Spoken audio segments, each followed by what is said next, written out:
Introduction. Yeah. But this is, Hello, I'm James. and so the topic that we're going to cover today is enterprise incident response, because we think it's really common to be taught in school how to do examine a system that has been compromised as an isolated unit, but it's really hard for a lot of people to take that idea of how to analyze a system and scale it to the entire enterprise. So today's agenda, if you can switch with it. Oh, there's features. I didn't think that was part of it. Okay. Well, we're going to be talking about traditional incident response and forensics. And why that doesn't work. Then we're going to talk about how to think about things in a bigger picture. And then we're going to introduce ourselves because time is not linear. No, And we'll talk about the attack lifecycle over. You guys seen Pulp Fiction? It's kind of like that. We'll talk about the incident response lifecycle, and then we'll give you some resources where you can learn more, because independent study is the key to life. And then we'll talk about career opportunities, because we like where we work. And then Ryan can ask questions. So introductions. Who are we?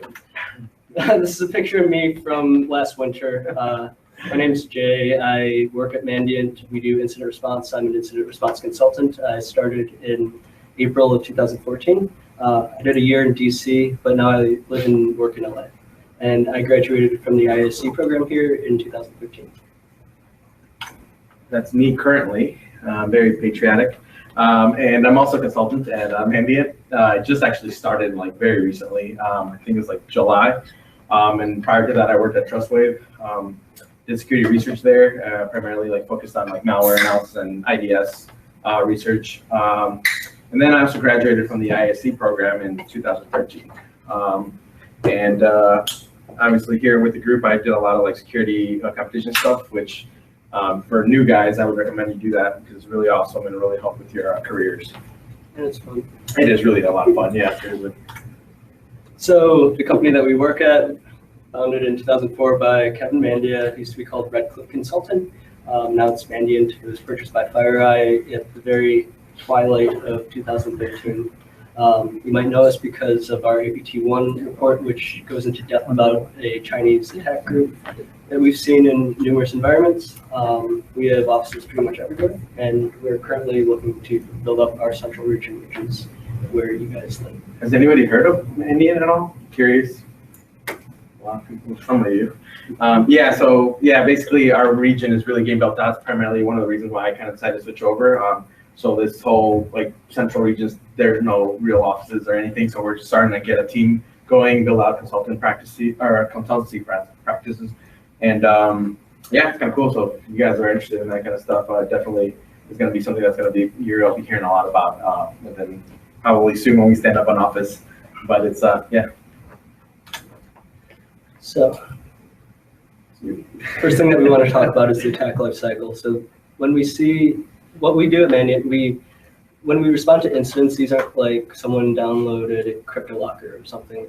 We deal with advanced attack groups whose primary focus is to steal some sort of data, albeit intellectual property or financial data like credit cards. But we're not looking at someone who's just doling out malware to as many people as possible. We're looking for people who are targeting a specific asset and want to take that asset from our clients.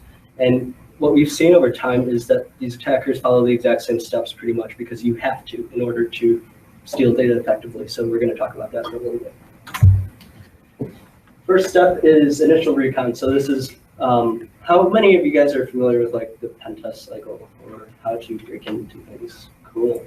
I hope by the time the end of the year happens, everybody can raise their hand. So the first step that you have to do is figure out what you're targeting. That's doing initial recon by figuring out, who's involved with the company. If you want to craft a spear phishing email, what kind of content might you want to include, what you want to spoof it from, what kind of assets are public facing that you might be able to exploit. Then after that, after you've kind of figured out your game plan, you need to compromise an asset in some way in order to gain access to the network.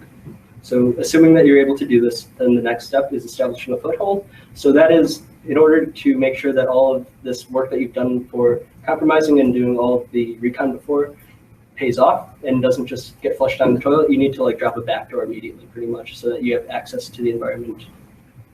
Then after that, you have this sort of cycle thing. So you want to escalate privileges so that you can move laterally and get to more assets in the environment. And then as you move laterally, you don't want to just depend on that first backdoor that you drop. You want to drop more backdoors so that if the target finds your backdoor and gets rid of it, you still have access to the environment.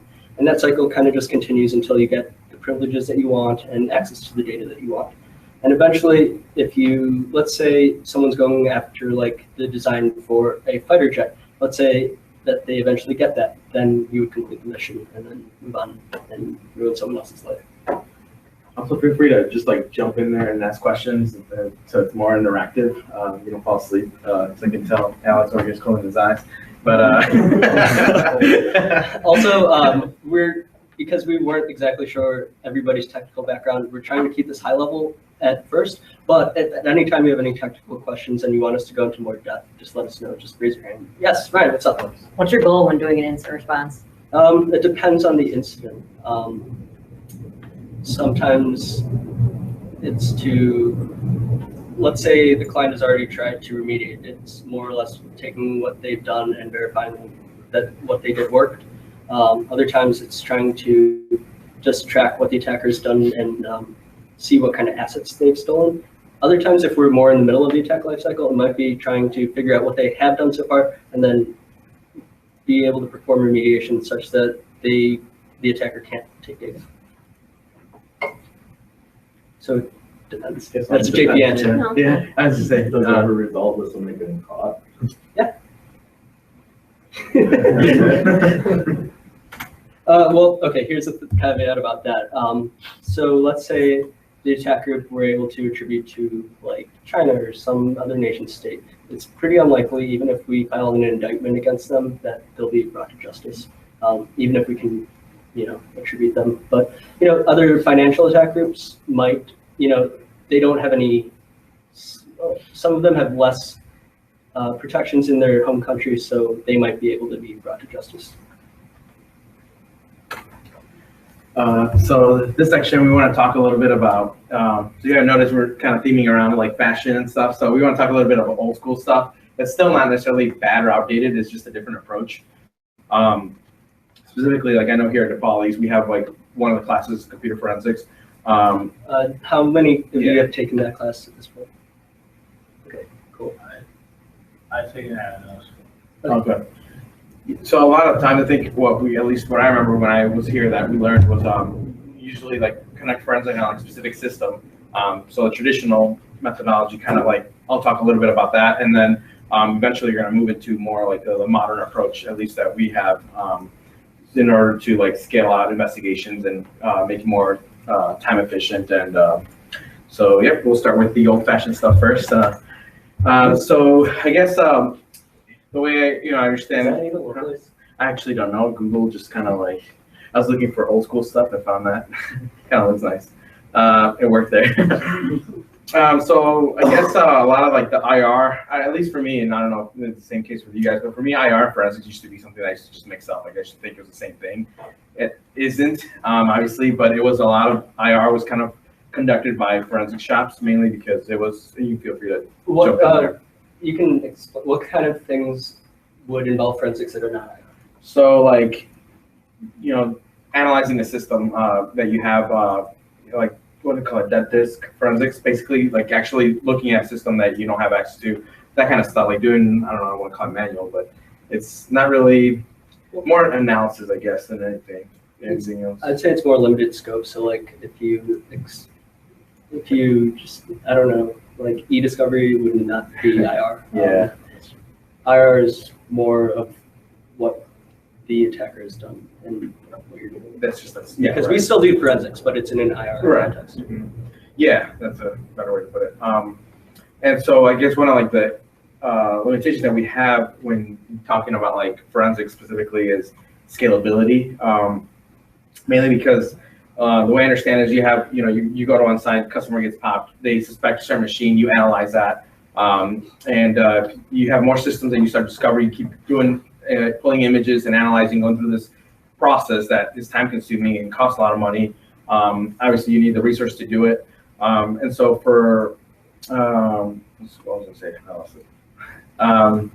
Yeah, so I already lost what I was going to say. This guy jump in there, same thing. Okay, so I mean, let's say that you're a large retailer with chains across the country, and the attacker has put some sort of POS malware on all of the systems. The traditional approach might be to take an image of one of those systems and then figure out how the attacker is moved. But let's say the attackers put malware on like 40,000 systems or something like that, something crazy like that. Like, you can't do computer forensics. Let's say it takes you only 20 hours to analyze a system thoroughly. You can't scale that for like 40,000 systems, so you have to figure out a different way to do that. Yeah, I'll go ahead. Yeah, I was wondering, can hackers hide their identity, like truly, if they know how to do it? Attribution is difficult. Yeah. Huh? Attribution is difficult. Attribution? Yeah, so figuring out who the attacker is, so the identity, it is difficult, and you have to correlate a lot of things and have previous experience with what the attacker has done in order to identify them properly. And it can be more difficult as they try to hide their footsteps. Yep. Yeah, I guess like a lot of times, like we were talking about this earlier, like attackers have usually a goal in mind that they want to, they want to steal data or something.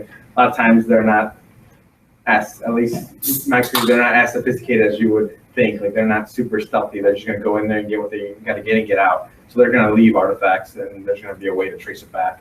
But yeah, identifying who initially started to do all that might be a little bit difficult. Are you familiar with the phrase TTPs, tools, tactics, and procedures? Which one? TTPs, so just figuring out like what the attacker uses as sort of their modus operandi. So figuring out like what tools they use. Sometimes they'll reuse backdoors. Sometimes they'll reuse command and control infrastructure. And if you've dealt with that attacker before and you have that expertise, then you can associate a current attack maybe with something that's already happened. Other times they're not that careful, and they might not have good anonymizing infrastructure. So if you have the right subpoenas, you might be able to de-anonymize people. Do you have anything more? No, not really. I think pretty much, yeah, I guess to kind of wrap it up for this slide. Yeah, so yeah, like you mentioned earlier, you have an enterprise that has a ton of endpoints. Like, to analyze all this is going to take a lot of time, and now with attackers, the way that, a lot of things that they're doing and able to move around on a network, it's very time consuming to identify systems and individually analyze each one. So it's kind of like the point out of this traditional approach. So we want to move into talking more about like more scalable, something that doesn't require as much effort and still gives you the same kind of power. So this is kind of something that I like to keep in mind. Technology doesn't scale, but mindsets do. So the way that you think about system analysis can be expanded and applied to enterprise analysis. And I want to talk about a few analysis frameworks through which we can scale from dead disk forensics to the entire enterprise. So the first one that I want to talk about is something that I really, really like. It's called Analysis of Competing Hypotheses. It was a formal intelligence analysis framework developed by Richard Howard for the CIA. And if you go to that link at the bottom, you can read the entire book for free online because our tax dollars paid for this publication. The thing about analysis of competing hypotheses, which I'll talk about in the next slide, is that even though it's a formal framework, a lot of people don't actually follow everything step by step to the point because it's very tedious. But the thing that I want you guys to take away from this is the general ideas and just using those to think about the way that you might respond to an incident. So what is analysis of competing hypotheses? The first step is to develop hypotheses. So in the context of looking at, let's say we have found first system that seems suspicious in a network. One hypothesis could be that the system is compromised. Another one could be that it's not. You have to figure out which one is true. You can have a lot more hypotheses than that, but for the sake of explanation, we'll keep it simple. So you have to develop your competing hypotheses. Next, you need to collect data and analyze it. So that's like doing forensics and figuring out not just what this raw data is, but what it means in the context of a narrative. So yeah, I have a run key in a registry. What does that mean? That means that the attacker might be maintaining persistence, and I might be able to use this in looking for other things in the network if the attacker used the same tactic. So after you have collected data and you're starting to analyze it, so let's say you've performed analysis on a forensic image, or you've conducted live response using some sort of live response tool such as Mandiant Redline, you need to ask yourself these two questions. After what I've observed, am I seeing anything that aligns with my hypotheses?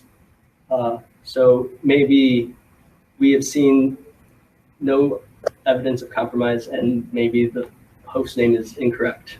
Sometimes that happens. Like a client might not know. If you have like DHCP and you have web logs, you might not be able to figure out exactly what host is relevant in a certain incident. But just in a broader sense, like you need to figure out if, going back to our two hypotheses, if the system has been owned, am I seeing evidence that aligns with that hypothesis, or have I found nothing? And if so, is my hypothesis potentially incorrect? So then you need to figure out whether or not those hypotheses are good or not, and then refine those and just do that cycle over and over again. Does anyone have any questions about this? Because I know it's kind of obscure and it might not be exactly clear how it is relevant to a system analysis. I mean, this also applies to enterprise analysis, so I should probably talk about that. So let's say we have triaged a number of systems using some sort of tool in order to gain insight into those systems. Are we seeing the type of lateral movement that we would expect? So going back to the idea of the attacker lifecycle, at a certain date, if we're seeing certain artifacts, are we seeing them trying to branch out and connect to other systems? Or if not, maybe we're wrong about the time frame. Or if we're correct, then we can verify it. And then, yeah, I guess, does that make sense how you can scale this from a system analysis to enterprise analysis? So it's a lot like the scientific method. Yes, exactly. Science is cool, isn't it? This is another framework that I like. This one is developed by the FBI, not the CIA. It's similar to something that James will talk about very soon. So this is sort of another way to think about the way that you're analyzing data and artifacts throughout the entire enterprise. So your requirements, what do you need to know? What are you trying to find out? Going back to that question of like what your goals are for the engagement. And you need to figure out what you like planning and direction. That second stage refers to, do you have the people who are qualified and able to conduct the types of activities that you need to? And do you have the tools? Like, let's say you need to conduct forensics analysis on a lot of systems. Do you guys have like a enterprise license for like NCASE or something? You have to figure out if you're ready to move on, and if not, you need to get ready. Next is collection. So getting data from all these systems, no matter how you do that, which James will talk about in a little bit. That kind of goes back to the second stage of the analysis of competing hypotheses. Next, processing and exploitation. Exploitation does not refer to the same exploitation as you would think with like a buffer overflow. This is just taking the data that you have gained from doing your data collection and synthesizing it into knowledge. So taking raw bits and understanding what it means in the context of a narrative. Next, analysis and production. So this is taking that data and information and then figuring out what it means. So if I find a system with malware on it at a certain time, what does that mean? It means the attacker did whatever that malware was designed to do at that certain time.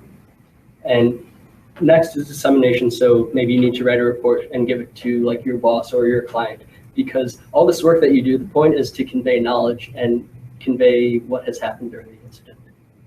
And this is both, you can do this at a system level as well as enterprise levels. So then now I'll talk about the incident response lifecycle. This is the one I kind of learned, I guess, initially, how I got to understand more enterprise level forensics or IR. But initially, like when somebody asked me the question, like, what do you do if somebody gives you, I don't know, say you work in a company with like, I don't know, 100,000 endpoints, and somebody gives you an IP address and says, hey, this is a known bad IP key, and you guys are like talking to it. How do you go about actually investigating that?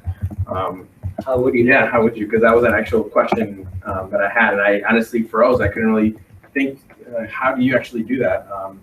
Anybody have any thoughts or? So, I mean, the things that I just talked about, that's the mindset, but at the end of the day, you do need some sort of technology to do do these things? How would you implement what we need to do?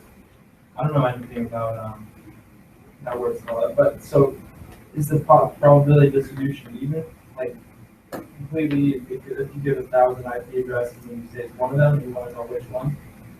Is that the question? Okay, so let's use a different example. Let's say that you have seen it at a egress point in your network, some system that you haven't necessarily identified yet beaconing out to a known bad IP address. And so you know that your network has been compromised in some capacity. What would be like the steps that you take in order to start this investigation? Well, first you need to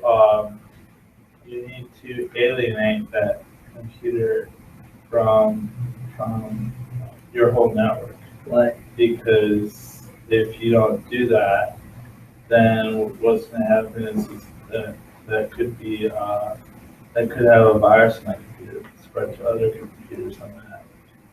And so you need to make sure that that computer is alienated, and then when you start the investigation, you're able to, the computer's only responding to the outside if you want to, and therefore you can start an investigation to see what's the IP address coming in and all that other stuff. Well, that is a really common approach that I think is still taught commonly. But the problem with that is if you isolate and alienate a certain computer that you know has been compromised, the attacker will know that you understand what they're doing. So you might give your hand before you can fully scope the compromise, because then they might change all their tools, and then you have no clues to go off of. I'm guessing more or less like a packet analysis. So just kind of like see what's going on that system itself, and just kind of like seeing how the attacker's doing it. Yeah, that is one component. And then maybe set up a topic or something. Honeypots don't usually work. Yeah. Continue. Yes. About a copy of that system? What if you have 1,000 systems? Or you said you have one system that's talking to one bad IP. If we're looking at that, copy that, you're not going to copy it. So after you've done that copy, what happens? Well, then you work with the copy, so if they don't know that you're there, is that what you're saying? Yeah, so like you would set it up in an environment, right? Because we all have development environments. So that you look at it, but without. Well, I'm not looking specifically at like, I'm not talking about in the machine, right? To see like software or red keys and stuff like that, you know? How would you scale that though, in order to figure out every single system that the attackers touched? How do you know if not all systems are beaconing at that time? Like what if some beacon at certain hours and others don't? How do you know that then there are not other systems that are affected as well? Because let's say you can. Mac. Okay, stop torturing so, you. So basically, is what we want to kind of talk about that, because it sounds like easy to kind of just mention, but if you really think about it, when you're at a company, you're like working there. I mean, it's not as easy because sometimes you don't even know where half of the systems are located on your network, let alone how you can actually find them. So this to me was like very helpful. It's kind of a process that at least I follow. I haven't really learned of any other frameworks, but basically the way we started investigations is through initial leads. In this case, you get that IP address. That's something you have, and so that's information that you want to use to try to find more systems that may be talking to it. And so we want to talk about IOC creation. Have anybody heard the term IOC before? What does it stand for? Indicator of compromise? Yep. So that can be pretty much anything. I mean, it's a generic term, but it could be things like signatures that could be on the network, file system. But specifically, we want to talk about. Yeah, I mean, it's not just as simple as a signature. So an IOC is going to be, as its name suggests, an indicator that something has been compromised. So maybe the malware itself is not still on the system, but you see a certain folder that gets created when that malware runs. You can tell that the malware has been on the system at some point, even if it hasn't, because an IOC needs to be holistic and really comprehensive. So it's not just looking for a single thing. Yeah. So Mandiant has this like open IOC framework. I don't know if anybody has heard of that before, but it's like in IOC really, in this case, is really XML that describes artifacts and characteristics about compromise. And this could be a file or network activity, it could be really anything. But the idea is that we want to create that, so we want to learn about as much as you can about that compromise. In this case, with if you were able to trace back down to one system and you have this piece of malware, if you have a team that can analyze it or learn more about that malware, what does it do? What else does it do?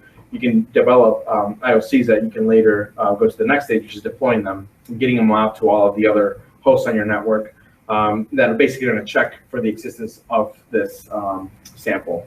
Question? Can you explain more about what IOC is? And like, what do you mean, like? What does the IOC stand for again? Indicator of compromise. Okay. Basically, I mean, it's just like it's a way to identify artifacts on a system or characteristics of some type of behavior that would identify some type of either attacker or tool behavior. It's not even always malware. So let's right. say we know the attacker has compromised a certain account and uses that account to move laterally because it has good privileges. You could develop an IOC to look for like logon events that use that account in order to trace lateral movement that way.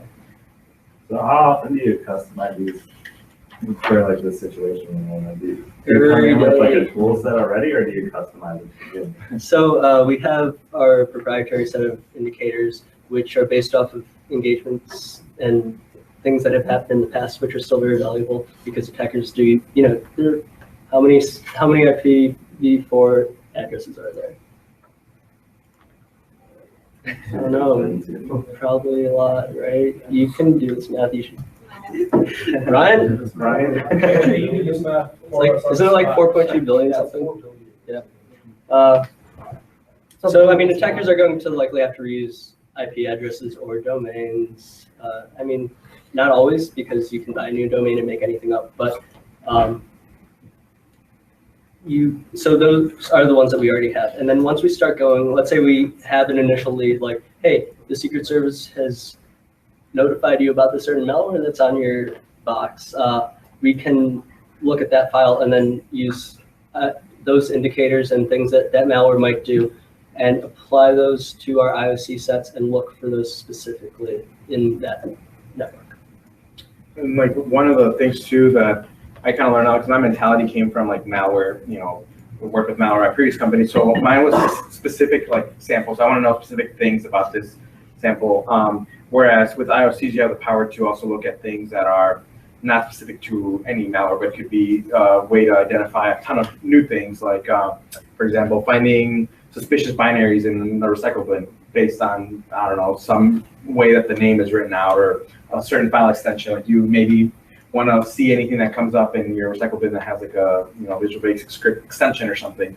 You can create an IOC for that, so you can identify new things based on the characteristics that might not make sense on the system, or that might be a little bit suspicious. At the very least, it gives you more data to analyze that you can use to maybe identify new things that you can search for. So always. Yeah. Pretty much every day I make an IOC for something. Mm-hmm. So yeah, once you're able to get those out to all of the other hosts on your network, that's when you're able to start pulling in data. This also doesn't have to be, we're talking about this from our perspective at Mandiant, but like you don't have to do this with our tools necessarily. Like, let's say you have some sort of, let's say you're like a PowerShell wizard and you can query systems remotely en masse. You can use that to look for like existence of certain files or registry keys on all sorts of systems, which is in essence the same thing as doing an IOC type of search. Mm-hmm. And so yeah, basically you're gonna identify the systems. Kind of this process, self-explanatory. You want to get the IOCs created. You want to push them out to all your hosts, whichever way you can. Get results back from that and identify the systems that are of interest.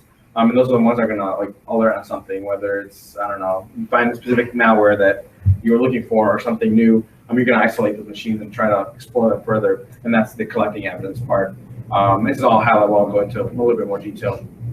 And once you collect the specific evidence from these machines, that's when you want to analyze and make a conclusion on whether it is compromised or not, and go from there. So we're just gonna drill down a little bit. So I think some of the stuff we might even have already talked about. Yeah, what IOCs are. I mean, it's not just known malicious domains. Right. There's a lot of different things that you can. I didn't look for. just leave it like that. Yeah. Yeah, there's a lot of stuff. I'm also like talking about not like just focusing on malware. What was the other stuff? Yeah, and I guess like with the goal stuff and objectives of attackers, as we mentioned, they don't always use malware. They could use tools that are like, just internal tools. You've seen tools like that to even dump memory from processes. It's not a malicious tool, but it could be used in a malicious way. So the idea here is really to not really limit yourself to just think of malware. And that's kind of where my mentality has really stuck, is specifically malware. Can someone tell me why PS exec might be cool to use in an attack? Me either. Just I don't know. It's just, Come on, Ryan, you're smiling. You execute remote commands. Yes, and more. Yeah, you can. The best thing about PS exec is you can execute remote commands on systems using the system count, which is pretty baller. Another tool that we're seeing more and more that's built in and not malware itself is PowerShell, which is sort of like your command prompt but on steroids. It allows you to have full access to the Win32 API, and you can. One of the cool things that you can do with it is like, who knows about the password dumper Mimikatz? Well, password dumper Mimikatz is a password dumper. You can recover plain text credentials, and certain modules in PowerShell, like you can have malicious scripts that will download Mimikatz, run it, and execute it only in memory and never touch disk, which is terrible for dead disk forensics and pretty awesome for the attacker. So, I mean, it is sometimes the attacker's custom tools, but you just have to look for any way that an attacker could possibly leverage anything that's already on a system in a way that is advantageous to them. Let me go to the next slide. So yeah, I guess we talked a lot about it in the first slide, but a lot of this stuff, like IOCs could be YARN. Has anybody heard of YARN before? I mean, in a way, there's still signatures that you use on a single host. You could automate it to do stuff, but they're meant to be, at least the way I've used them was specifically for one host to identify like specific malware families. Snort's another one for signatures for network-based detections. And then we talked about the IOC, Open IOC for Mandiant's framework. On the right side, I have that like image there. It's just kind of like an example, kind of like one of the IOCs, how that looks. I think this one's from the Ghost Rat. And this one, it's pretty much like looking, it's just a little snippet of it. They're much more complex than that. But like, for example, like looking for a mutex that a file has. In this case, download shell mutex name. If you see that on a system, that identifies it as Ghost Rat variant. And those are just some resources we can check those out. IOC Bucket has a ton of them. You can download a lot of free ones there and check them out for yourself.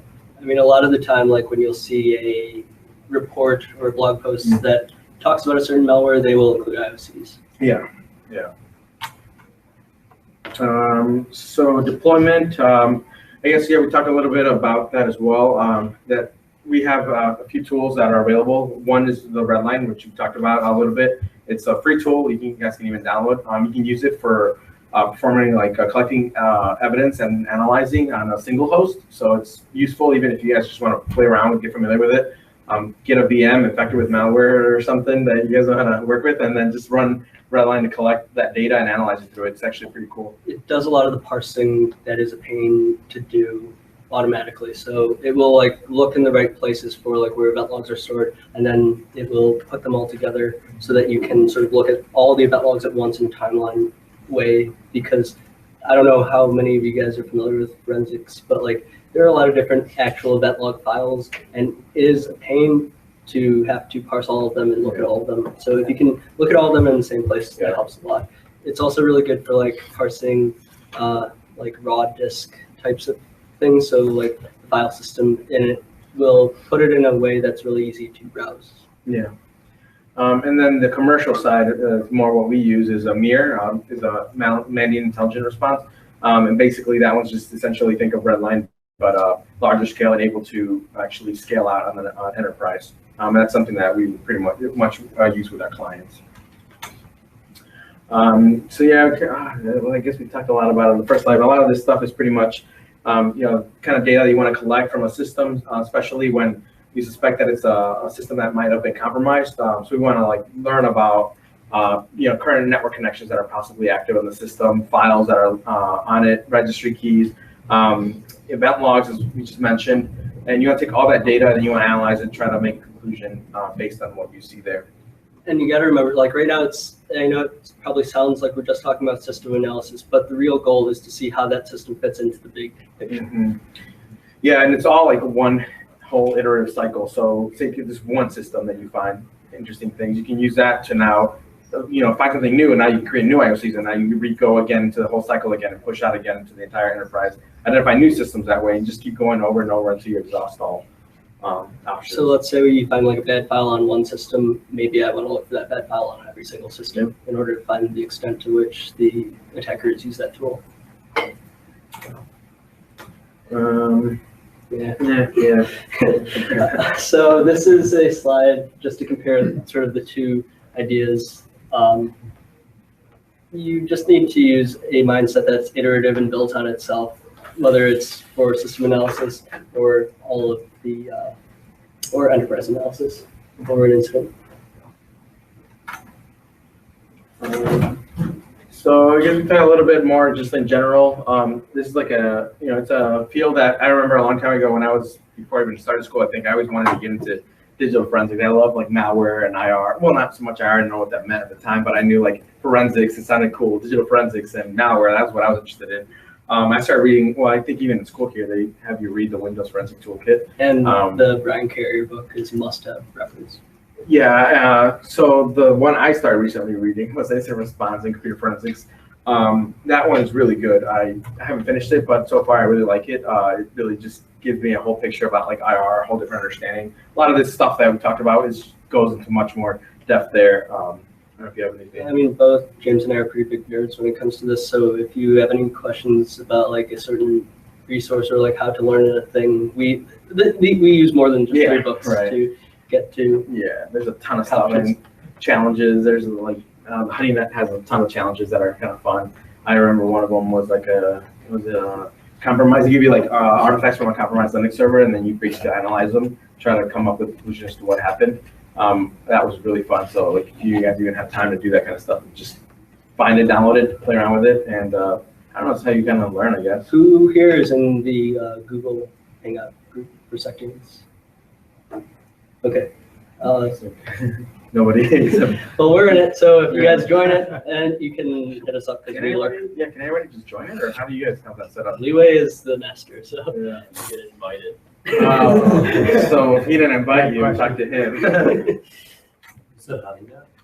Yeah, HoneyNet project, they have a ton of challenges from simple malware analysis to mobile forensic or mobile malware analysis, and they have log analysis challenges. The one I worked on a long time ago that I really liked was that Linux that was compromised server. Pretty much give you like log files and I think like a copy of like the disks, those stupid little things, but it's really cool. It's fun, and I don't know, it's exciting. You're doing like little investigative work on your laptop. It's really fun. So I think at this point we're kind of done explaining like the IR process as far as the enterprise goes. So does anyone have any technical questions? How does incident response time with disaster recovery efforts with an enterprise? Well, your disaster recovery efforts and your incident response and like your security capabilities and your IT team all need to work closely together just to prepare for anything and have everybody know what they're doing. But I mean, for instance, let's say there is a large company whose computers get infected with wiping all of the disks. That might happen. Who knows? That's kind of a disaster recovery thing as well as an incident response engagement. So anyone else? Hey, Ryan, what's up? So when you do collection, how do you pull evidence without ruining the image from a forensic standpoint?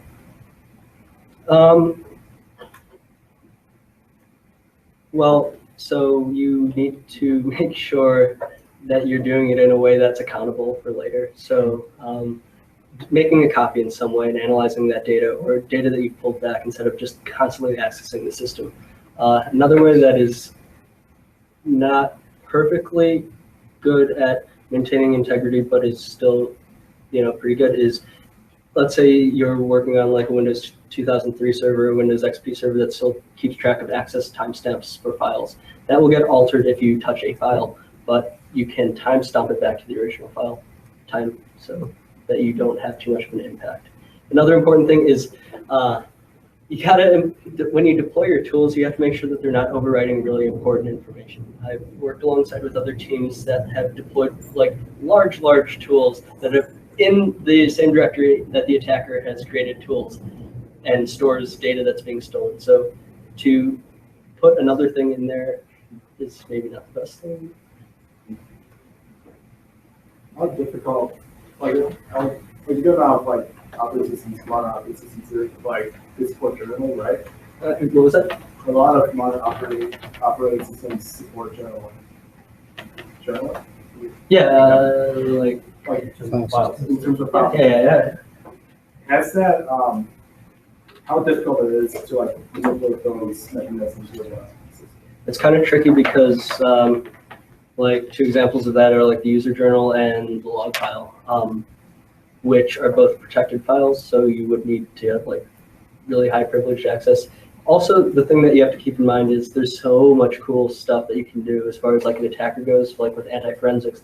But if your goal is to steal data, your goal is to stay undetected from your victim, your target, not necessarily to do all the sweet stuff that would trick a computer investigator. So there's a lot that you could do, but fortunately, you don't see it like that commonly. But you should always keep it in mind that you can't always trust your evidence. But you have to like go back and think like, how likely is it that this thing was altered? And if this was going back to like analysis of competing hypothesis, if this was altered, what else should I see, or what would I not see? So, yeah. Any other questions? I'm kind of curious about like the process of the fallout essentially. So when you guys essentially have, you know, figure out where the vulnerabilities are and everything, do you guys just patch it, or do you guys like completely take out the damage or No. whatever? What's the sort of Yeah, good question.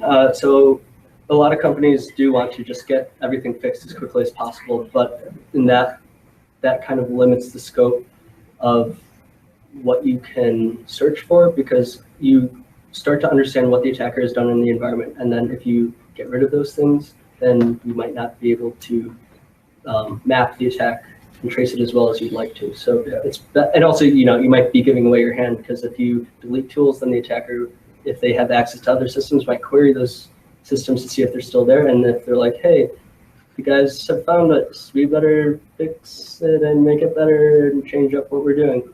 That doesn't help with the investigation. It makes things a lot harder. So do patch things, but we recommend only patching and remediating at the end of the investigation and doing it all at once. Because if you miss something, you know, the attacker could get back in. So just to kind of confirm, we're curious about it. When you guys just apply simple patches, or do you guys also like wipe the machine and like redo everything? I mean, that's kind of like a lot. I'm just kind of curious, like, yeah, I mean, how paranoid are you guys? It totally depends, and we at Mandiant aren't the ones who are implementing these actual remediation procedures. A lot of the time you can get away with wiping machines, but you still also want to patch them, so just make everything better. Don't suck anymore. Yeah. But I mean, there's a lot to do, but we recommend doing it all. All right, you got any other questions that's going to stump us? I mean, maybe. I'm sure you encounter situations where you fail to maybe find out what the hacker, like how much has been compromised or something like that. What happens in that situation? Is there a senior researcher or someone that comes in and, you know, takes another look, or like what happens in that situation? Sort of, but we like to all be competent, so everybody should be able to perform the same quality of forensics and in live response analysis. But if everyone's trying their best and not finding anything, maybe that's because the attacker's done like a really good job. But you just have to use what you have and pivot off that to try to find more evidence. So even if you only have a little, at least you have something. We also work in teams, so a lot of people have different backgrounds, different skill sets. Some people are really good at certain things than others, or have more experience. So, you know, teams are not that big, but there's enough people that if somebody doesn't know, the next guy will, or we have resources to be able to help across different engagements as well. But let's say the company has configured logging in such a way that logs roll within like a half hour for security. I mean, you don't have anything to go off of. So there might be other ways to look at logons, like created user profiles on the system. that would indicate that someone is logged on using an account that might not have been there normally at a certain time. So you just have to have a good understanding of all the artifacts that are available and what they mean in context, and just kind of bring them together to make sure. It goes back to the idea of like, if the attacker logged on at this point in time, like, let's say that's our hypothesis, what should we see? And there's like a number of things. So hopefully one of those things is still present on the system. Does that kind of answer the question? Yeah. Cool. Are they always targeting data? Are there any other motives? Sure. So I'd say the four main types of attackers that we see are nation-state attackers. So those are targeting like intellectual property or some sort of data or activity that's going to benefit them from a political perspective. We see financial attackers who might be just going after credit card data to sell those numbers somewhere. See hacktivists sometimes who just, I don't know, whatever. I mean, have a purpose. Yeah. And then we also see gunslinger groups. So what that is sort of moonlighting. So let's say there's a certain group of really advanced attackers who normally for their day job work for the government of some foreign government, and they have free time and they love hacking, so they'll also do it on the side. So there are different motivations, and they might not be trying to go after data necessarily, but they might be trying to like wreak havoc or just have fun. Any other questions? You can ask a question at any time later as well. Go ahead. So like, if you do consulting, which you do, right? How difficult is it to just go into an environment without absolute no knowledge of like, you know, your infrastructure or systems that are in place, IDS, you know, whatever. Well, I think that every time that you start off a new engagement, it's sort of like starting brand new, but pretty quickly after you've done enough of them, you sort of understand, okay, this is the type of system that I need to focus on. This is the type of activity that I want to hunt down. So there are similarities across engagements when you have different clients even that you can still use and leverage to make it feel like you're not in a totally new environment. A lot of times the methodologies I imagine are pretty much the same for the most part. It's just the technology and the way it's implemented changes slightly. You just have to adjust to it and work around it if you have to, but it's pretty much about the same.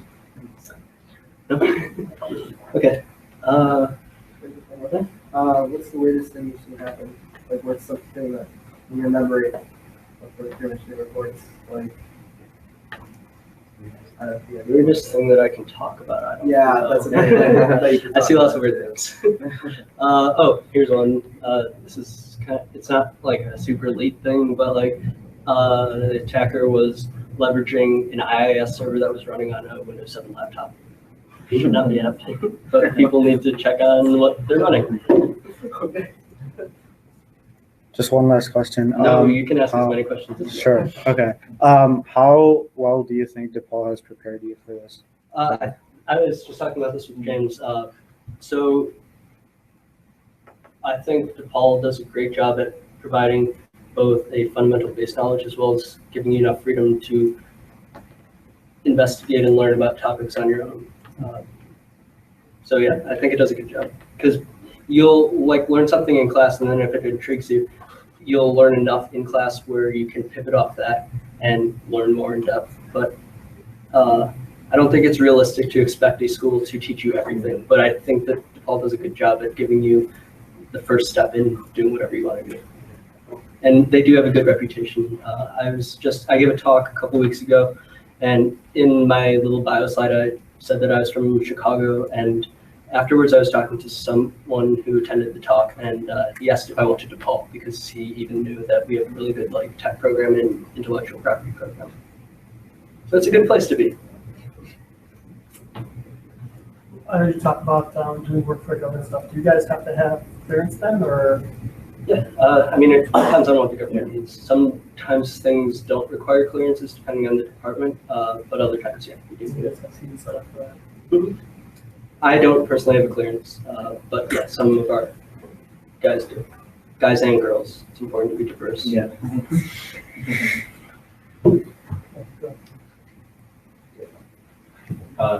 how advanced would you say, and this is a question about IOCs.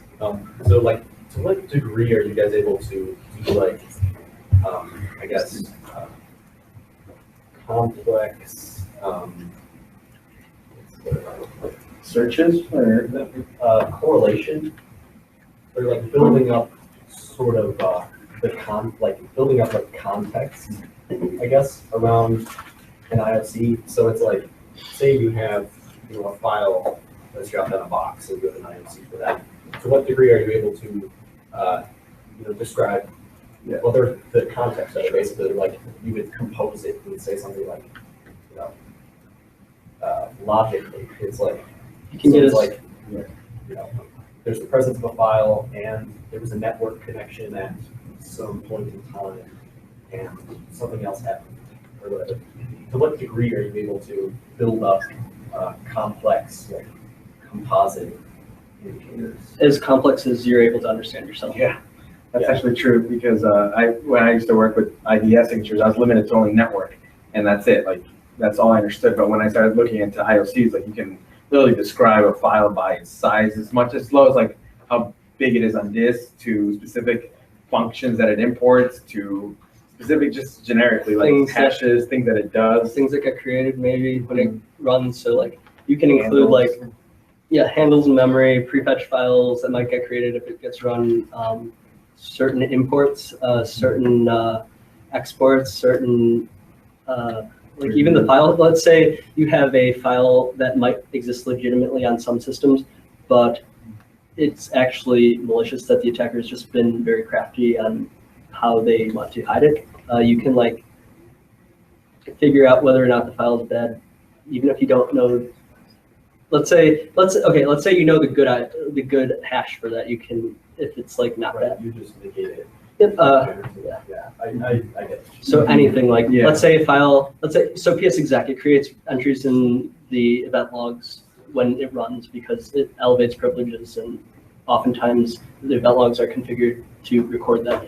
You can include that as well as any file activity that might be associated with it or registry activity that gets associated with it. So it's really just everything that you can learn can be used in some way to develop an IOC that's like super comprehensive. Cool. I guess kind of like the last thing, yes, as I mentioned earlier, we're building out this region. Eventually, you'll hear more about it as soon as we get an office. How many people here are seniors? How many people, seniors or not, are interested in incident response or red teaming in some way? Incident response specifically, anybody? We can geek out later. Anybody, sorry. Different question. Okay, cool. Gotta be diverse. I mean, eventually we're going to be talking. Mandiant was one of the companies that I looked at before when I was still in school, but they had, I think, I don't know if it was the case for everyone, but you had to relocate to work there, and that wasn't something I was looking to do initially. So when they reached out to me that they were going to be building out a central office, specifically here in the Chicago area, that excited me, and obviously now I'm there. So I imagine as we move forward, there's going to be a lot of opportunities that are going to start to open up. And just pretty much this slide, I just wanted to kind of describe a little bit of the two positions, at least that I know right now that we're hiring, and some of the things that you do differently. So from an IR perspective, kind of the stuff that you have responsible for, as well as from a red team side. And red team is pretty much just more of a different way of saying like pen testing, but also but there's also stuff, additional stuff.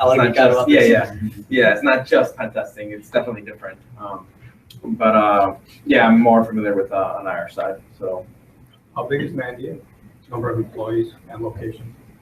Locations is tricky. Number of employees. Well, it's not really tricky because Mandiant is really its own company. It's just owned by FireEye. So it got acquired, but it's still operating as its Mandiant. It's like what do they call that word? Something. Yeah. So it's technically still Mandiant. It just has. Like how many employees do you guys have for like red teaming and like incident response? I'm sure they're different. Right? Not sure. The number really changes every day. We're hiring very aggressively right now. What we count as a lot? Over 500? Less than 500. Yeah. So Did you ask about offices? Yeah. So we have offices currently in New York City, Alexandria, Virginia, which is like just south of DC. We have office now in Denver. We have an office in Los Angeles, which is where I work out of. We have an office in San Francisco, and then we have a bunch of people who work sort of in remote hubs, especially in the central region. Do you want to say anything else about incident response consulting? I mean, it's pretty cool. We get some of the best cases because we do a pretty good job. So if you're interested in like things that you hear about in the news and want to get a part of it, we're a pretty good company for that. Red teaming is pretty cool. I'm really excited about like what we're starting to build up with that. So I mean, it is, you know, sometimes you do have to do network penetration testing in order to get in. So that is like a component of our red team efforts, but we do a lot of other things. Like we're starting to build up a software vulnerability assessment type of thing. So like if, let's say, a company makes like some sort of app that gets used in hospitals, they might contact us to see if we can find flaws in it to like, you know, that might make it very dangerous and not safe for people. We're also like our red teaming is not necessarily just like a normal penetration test anymore. So we're not like interested in just getting like domain admin and like dropping malware and backdoors everywhere. Like the goal that we're trying to accomplish with our red team offering is to mimic what advanced attackers do. So when we go in, it's not like running Nessus and then just like popping an exploit from Metasploit. It's going to be like, we want to go after your most valuable data as a company and make it very clear that what you think is prized and protected, we can still get. And then we'll offer those types of, we'll offer remediation recommendations based on what we can do. So it's, I think, more realistic because in reality, like an advanced attacker isn't going to just like pop your DC and get domain admin and like, I don't know, run keyloggers and then just like they're going to steal data because that's their goal. So we want to replicate that, and we use pretty sweet in-house techniques to do that. So if you're interested not only in like IR or like network stuff or even like web app stuff, we do web app testing, but like you're interested in like really customized like exploits and like building those and helping our team sort of get to that data and steal it for fun and for profit and for the safety of our clients, of course. I don't know. I think it would be pretty cool to be a part of that. Does anyone have any questions about, like, at this point, we can either go back, or do we have anything else? No. Yes, questions. So does anyone have any questions about anything that might have come up technically with respect to incident response or what we do as consultants or what it's like getting in? I would, before this, I would have thought incident response would be done by government agencies more. Is it mostly just kind of consulting like this? Why do you think it would be good for a government agency to do that? Because, I mean, in a lot of cases, you're investigating crime, aren't you? Yeah, so, but also data theft is not, I mean, if we know that if we have a good indicator that it's someone who can't be prosecuted, the government is not going to be very useful. Plus, that's not their job to help private industry. That's because we live in America and things are good that way. Okay.